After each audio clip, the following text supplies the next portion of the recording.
Hi, everyone, and welcome to our Junior Journalist podcast. My name is Sophie. My name is Raiyan. And my name is Abhiy. For this episode, we all work together on researching, writing, interviewing, and editing. The purpose of our podcast today is to raise awareness about the opioid crisis in Alameda County, focusing on the effect Proposition 64 and marijuana legalization in California continues to have on the youth in our county.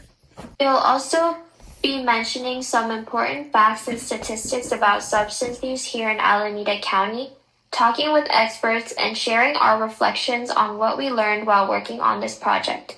So whether you're a teen, a parent, or just someone interested in the health and safety of our community, we hope this episode gives you a better understanding of these issues and how you can stay informed and make safer choices.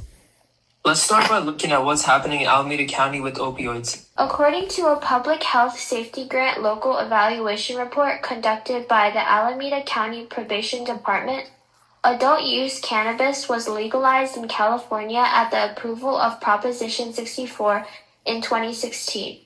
This law went into effect in Alameda County in January 2018, allowing adults to legally use cannabis non-medically. A health impact assessment run by the Cannabis Human Impact Subcommittee in 2018 would identify that youth were using cannabis to cope with mental health struggles and lacked safe spaces to talk about cannabis use. In addition, they were also unaware of prevention, education, and treatment programs available to them in Alameda County. Furthermore, the assessment concluded that most youth found abstinence-only messaging ineffective, highlighting the need for a solution. This means that youth often lack safe spaces to talk about cannabis and are unaware of prevention, education, and the treatment programs available to them. The subcommittee noted that while legalization helped communities that were unfairly targeted by the war on drugs, especially communities of color with low income, it also brought new concerns about how cannabis might affect teens. So, according to these reports, while legalization brought positive changes for adults, it also created new challenges for young people. Now that we have some background, we will be speaking with an expert who works in Alameda County for drug policies and see what they have to say about these issues. Today, we're excited to have the opportunity to speak with Dr. Kamen, the Medical Director of the Substance Use Continuum of Care at the Alameda County Behavioral Health Department. He has been deeply involved in addressing the opioid and overdose crisis by helping expand treatment, harm reduction, and recovery services around Alameda County, which connects directly to what we'll be talking about today.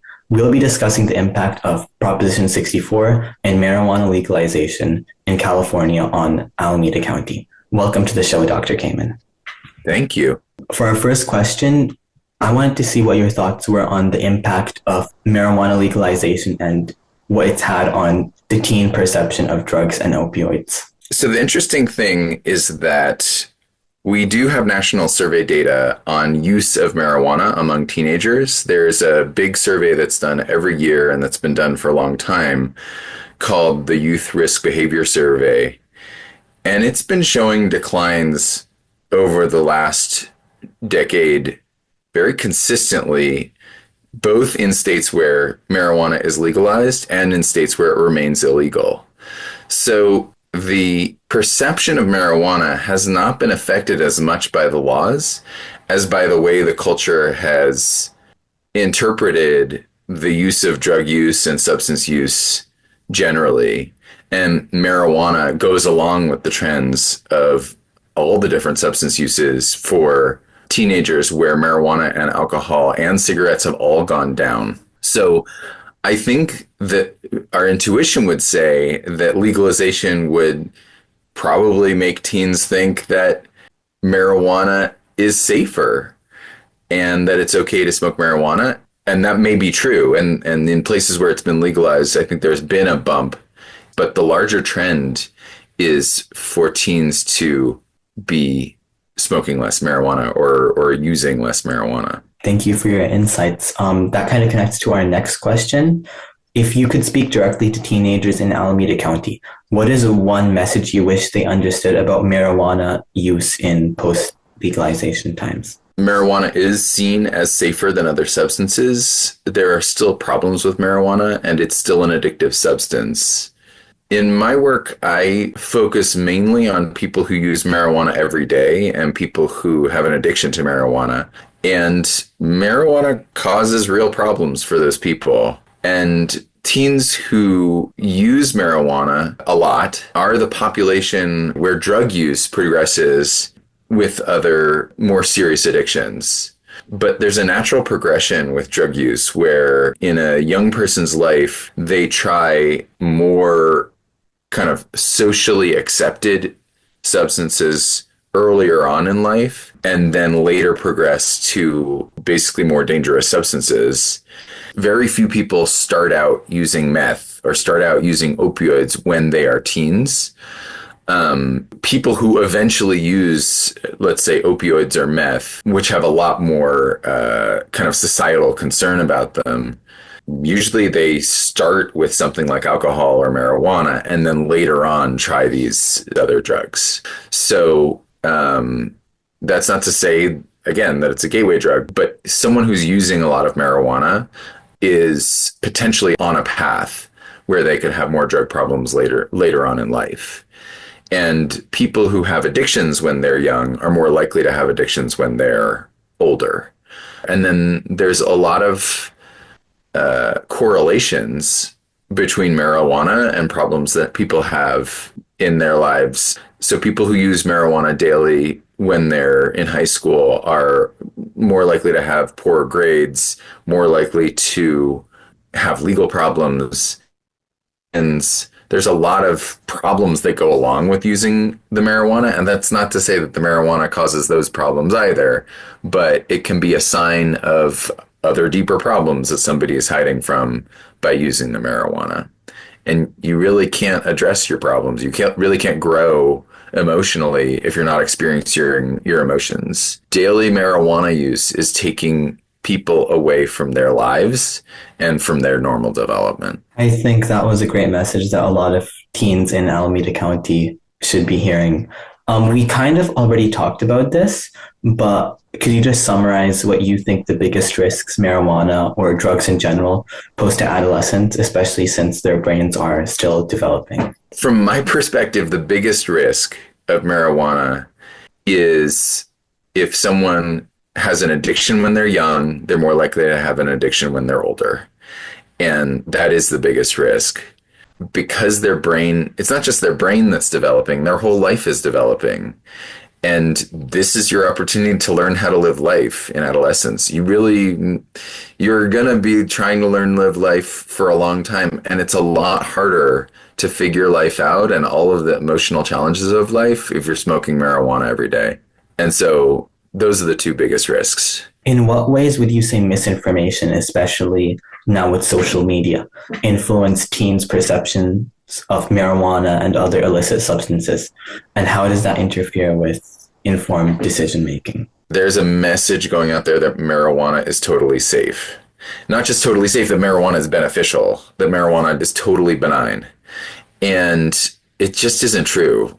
Smoking marijuana puts you at risk for heart disease. I mean, if you get hooked on marijuana and then you stop, you can develop something called cannabis hyperemesis syndrome, where you can't stop puking and you have to keep smoking in order to not vomit. So I think probably the misinformation that's going out there is that marijuana is totally safe, and it just isn't.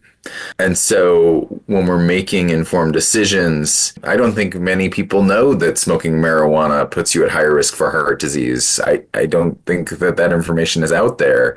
I think even when we talk about the sort of the campaigns, the information campaigns, I don't think there's enough specifics. I think there's just this sense that like marijuana, oh, it's bad and addiction is bad, but I don't think we've defined addiction well for adolescents. And so people don't know what that means. So I'm going to just define it now. An addiction is when somebody keeps using a substance or an experience, even though they know that it's bad for them, even though they don't want to keep using, they've decided they want to stop or they want to cut down and they just can't. And so, and that's sort of the central definition, but it means that people crave it, that they need more and more to achieve the same effect, and then that they spend a lot of time trying to get the substance and less time doing the other things they love, and they fail at their roles in life. and yet still are using. So if someone has an addiction, kind of by definition, it's causing them harm in their life and they can't stop. And that does happen with marijuana. And so I think that's the concern. Smoking marijuana in adolescence is associated with more schizophrenia. So there's like this thing where people smoke marijuana and it's just an association where people are more likely to develop a severe mental illness. And it's not necessarily that the marijuana caused the severe mental illness, but marijuana can be a trigger to like really bad problems with schizophrenia or other severe mental illness. Connecting to the messaging and then the information campaigns that you talked about earlier, what steps is Alameda County currently taking to educate young people about cannabis? And where do you think more work is needed? We have a few different contracts where we work with young people who have issues with marijuana, where their school or whatever their social situation has brought up that marijuana has become a problem. There have been public campaigns educating youth about the dangers of marijuana that have been statewide and that have been in Alameda County as well. And I think the place where I would love to see more work and more resources placed and within the context of what we do is I would love for there to be more support for parents in Alameda County. I think there are situations where the youth is not that excited about treatment. They're just not interested. And the parents are really struggling and figuring out how to put resources to that hasn't been easy, but that's something that I think about. And then having more positive social platforms, but having a context where youth can be together and not be so lonely. I think there's a real problem with loneliness in all of our society, and that extends to teenagers. I think we need more opportunities for teens to connect with each other and have fun and feel a sense of identity that's strong, totally separate from drugs. And I think that's our best antidote to the presence of drugs in our society.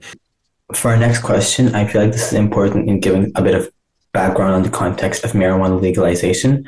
Can you explain the main reasons why marijuana was legalized in California and what goals lawmakers had in mind for the state? And then how does that affect communities like Alameda County? Marijuana was legalized as part of a broader fight to make a more just society. So there are real racial disparities in arrests and convictions around drugs.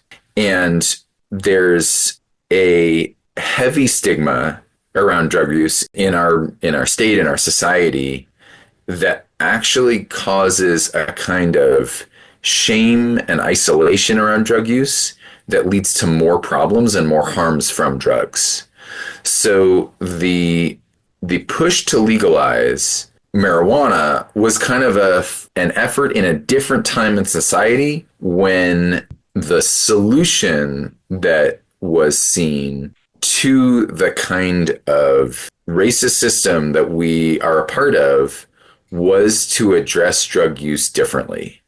And in addition to that, more people felt comfortable with marijuana. It's something that voters wanted because adults wanted to smoke marijuana safely. And there was an idea, again, that marijuana is a safer substance than other substances. And so between those different reasons, marijuana became legal, first in Colorado and then later in California.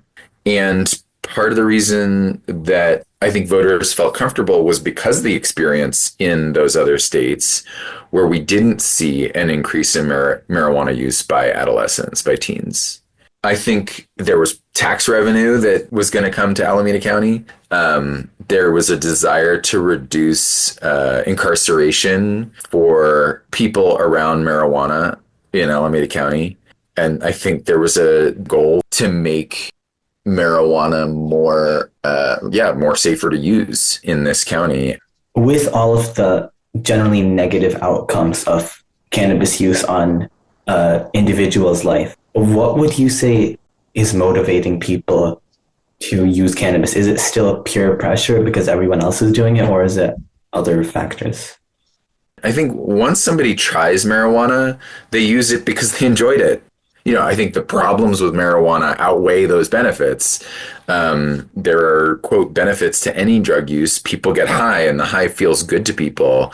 And unfortunately, it also causes problems. So people continue to use marijuana because they liked it. And I think people start using marijuana out of a variety of feelings. I think peer pressure is one thing. But I think people also just feel curious. They're bored and they want to experience something new or something different. Part of growing up is trying new things, right? And so I think it's one of the new things that people are trying.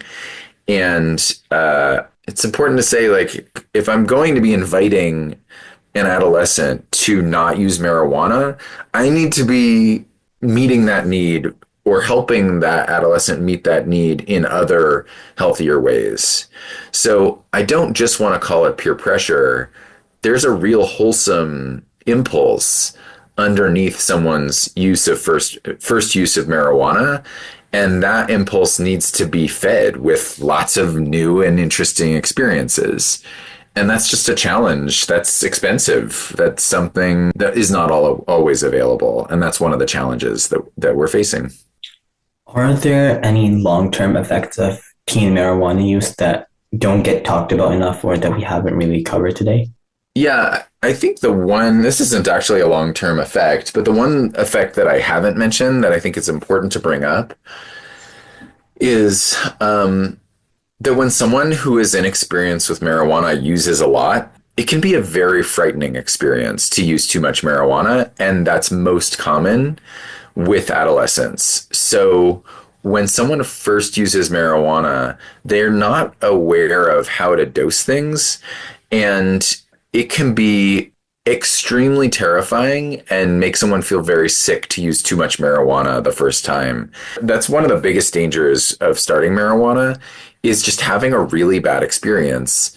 And it's not dangerous, but it can be incredibly unpleasant and can cause a visit to the emergency department, problems with one's parents.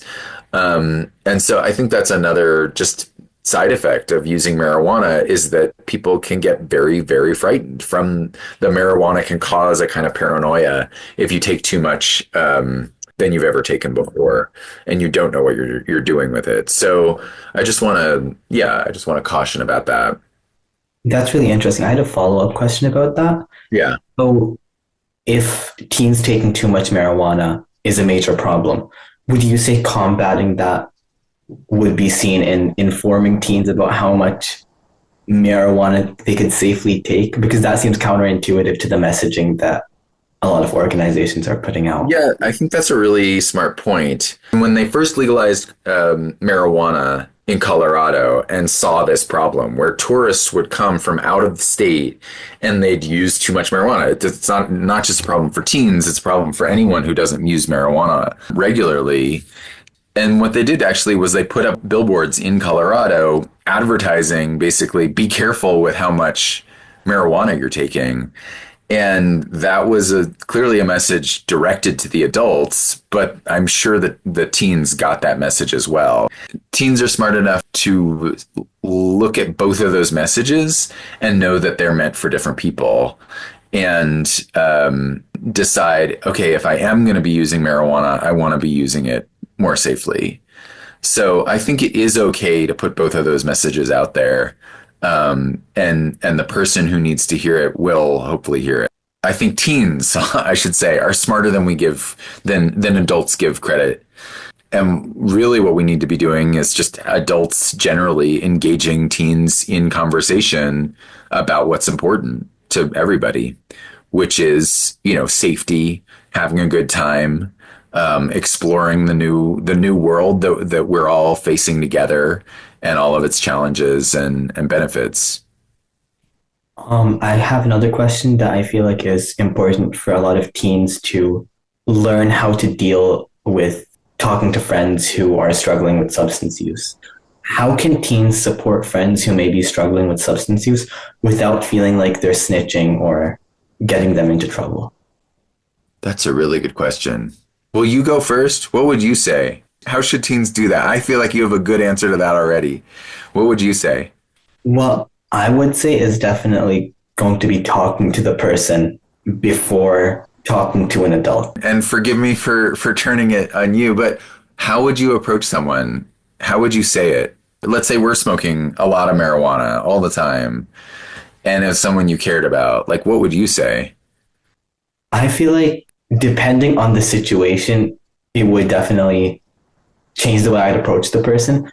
But I feel like it would generally just be telling them like at the end of the day, it is your decision, but here are the risks. Here's like what could happen, and just providing them with that information that they may not know or have paid much attention to. Yeah, I think that's right. And as you're saying that, the one thing I want to kind of say aloud or encourage people to do is to start with a request for permission to talk about it. To say, hey, can I talk to you about something that's been bothering me about marijuana with you? You know, it is not easy to have these conversations, but I would just encourage people to start the conversation by saying, "Hey, could we have a conversation about something?" I think like that's a very kind of adult or grown up or awkward thing to do, but it's one suggestion. It really depends on your relationship with someone, but it's something I do. But as I'm saying that, I'm also remembering my teenage daughter saying like, "Dad, I would never say such a thing." So let me think about how else would I approach somebody. I mean, I think the fact is the hardest part when I'm thinking about when I've confronted loved ones about other issues, the hardest part is just bringing it up at all. It is so, so hard to bring up one of these topics with someone you care about. And just bringing it up at all, I think that's actually my advice. I want to erase what I said before. I think the hardest thing is just bringing it up and having the courage to bring it up and talk about it, because I think it's hard to talk about important things. And it's really important for us to learn how to talk about what's most important to us with each other. And so having the courage just to do it. And if you do it not perfect, like you can then repair and be like, oh, I'm really sorry I said it that way. I'm not trying to be judgmental or whatever. I think it's important to bring up important things. And marijuana is just one of them, or drug use or whatever. I think having the courage to just do it, I like that answer the best. And seeing how that conversation goes and just being honest. Like, I really, I don't like the way this is going. And I think, and I want to help you in some way, and I'm not sure how, but bringing it up right now is the way I'm trying to be helpful. What do you think about that? Those are the kinds of words I might say. And then I think also in terms of like getting the help of an adult, getting the help of an adult would make sense if I've had a couple conversations with somebody. It sets the ground for getting help from an adult if I've had more than one conversation. And, you could say like, we talked about it and I'm still really worried about you and I'm thinking about telling an adult, and that could end a friendship, which is really scary. And so that's a really personal decision. But if somebody's doing something where you're really seeing harm, you also can just tell an adult. So if you see someone doing something very harmful and they need help, the most caring thing to do is tell the adult. And so if safety is a factor and you feel like you can't have a conversation, I want to give the advice that you can tell an adult and not tell your friend that you're doing it, or not tell them why, if you really think safety is an issue. So if someone is, cutting themselves or is physically unwell because they're not eating or are using like very dangerous drugs, those are times where you can, of course, tell your friend first. But if you don't even feel comfortable doing that, then it is okay to tell the right kind of adults. And in that case, the challenge is picking the right adult who can handle it well.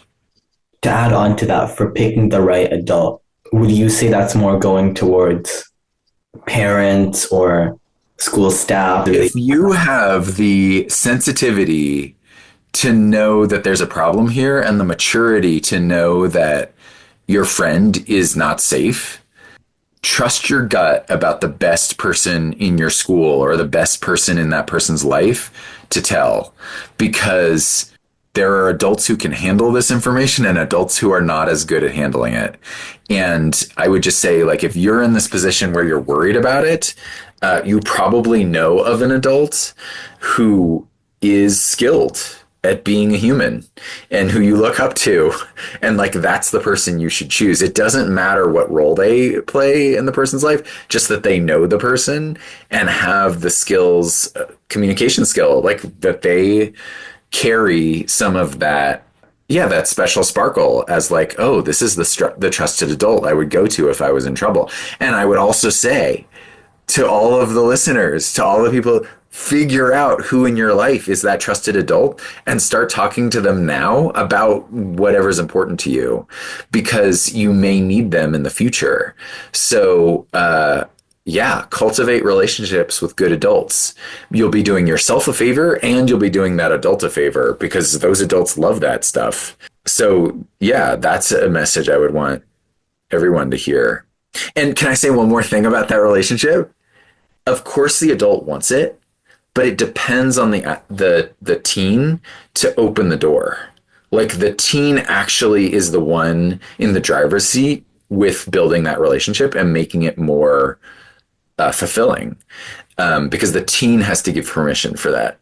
And of course, the adult has to be skillful enough to show that they're worthy of that permission, but it really is up to the teen to make that decision.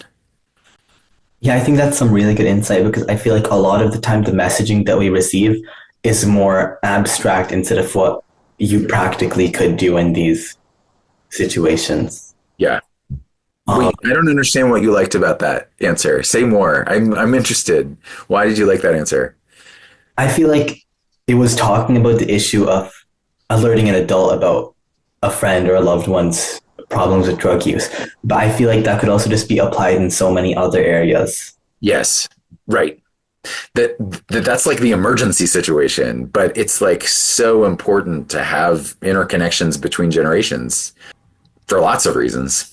Connecting to that, and then to kind of conclude, what role do you think teens can play in creating a healthier and more informed culture around substance use in Alameda County? Teens are spontaneously playing a role because they are not using drugs as much as previous generations. And so there is a culture among teens of playing it safe and looking after each other and caring about each other, being considerate. There's a culture of considerateness among teens that is modern, that's better than previous generations. And there are positive things that come out of that. And there are sometimes, being risk averse isn't always a good thing. But I guess I want to come back to the sense of isolation that we all see in society now because of the presence of social media and screens and the addictive nature of screens. When someone is on screens all the time and then looks up at real life and can't handle it, they may turn to marijuana. That's another way that people numb ourselves from the challenges of being human. Being human is hard, and being human is particularly hard in the modern world because it's so lonely. And so my message to teens is the same as my message to everyone, which is to have more parties in person, hang out with more people in person, reach out to people in person, and if not in person, use the device, but create more friendships in your life and create more connection. That's the best thing any of us can do. That's why we're here on Earth. And so, and so the marijuana or other drugs is like one tiny little fraction of the problems that come up when we fail to do that. But that is a benefit too, that there's less problematic drug use when we have more friendships. Yeah, I really appreciate your answer. Yeah, unfortunately, we only have 2 more minutes. And I just want to say, Ryan, what a pleasure it was to talk to you. Thank you so much for joining us, and we really appreciate your time. Good luck. Take care. And I appreciate it. I appreciate your attention. Thank you so much. All right. Take care. Bye-bye. After doing all this research and speaking with experts, we realized how important it is for teens to care about this topic. Substance use, including marijuana and opioids, can have serious effects on your brain, especially while it's still developing. Substances like marijuana and opioids can affect memory, motivation, decision-making, and mental health. The one thing that really stood out to us was how closely substance use is connected to mental health. A lot of teens aren't using drugs to have fun, but to cope with stress, anxiety, depression, or pressure from peers and school. When there are not enough spaces to talk about these struggles, they resort to drugs as an escape. We also learned that abstinence-only messaging doesn't work for many teens because telling people don't do drugs ignores the reality of why teens turn to substances in the first place. Research shows that conversations without judgment are more effective in helping young people make safer choices. Legalization has also changed how teens view marijuana. Because it's legal for adults, some teens assume it must be safe. Legalization was meant to regulate adult use and address harms from the war on drugs. Not to say marijuana is risk-free for young people. This misunderstanding can lead to more casual attitudes towards substance use. This project helped us understand that substance use isn't just a personal issue, but a major issue in our community. It affects families, schools, mental health, and the future of teens in Alameda County. So, what can you do with this information? Stay informed. Don't rely on social media or peer pressure to shape your decision. Talk to an adult, school counselor, nurse, or health teacher if you have any questions about drugs or substances. If you or someone you know is struggling with substance abuse, you are not alone, and help is available. Alameda County Behavioral Health offers confidential support, counseling, and treatment services for teens and families. You can visit the Alameda County Public Health Department website to learn more about local programs and prevention resources. Parents and community members also play a huge role. Creating safe and judgment-free spaces for conversations about substance use can make a major difference in getting rid of this problem. Our call to action is to stay informed, speak up, and look out for each other. Legalization does not mean harmless. Understanding the risks of drugs helps protect our community. Awareness matters because informed choices can prevent long-term harm and even save lives. To wrap up today's episode, we explored how Proposition 64 and marijuana legalization have impacted youth in Alameda County, especially when it comes to the perception of drugs and mental health. We learned that while legalization brought important changes for adults, it also created new challenges for teens, especially when misinformation spreads and mental health needs are not met. This project showed us how public policy decisions affect young people and why education and honest conversations are essential for keeping our community safe and healthy. We'd like to thank Dr. Kamen for sharing his expertise and knowledge, and thank our listeners for taking the time to learn more about this important issue. This podcast was researched, written, interviewed, and edited by Sophie, Raiyan, and Abhiy as part of the Junior Journalist Internship. Working on this project has changed how we approach mental health, substance use, and the importance of awareness in our community here in the Bay Area. Thank you for listening, and remember that staying informed is the first step to protecting yourself and others.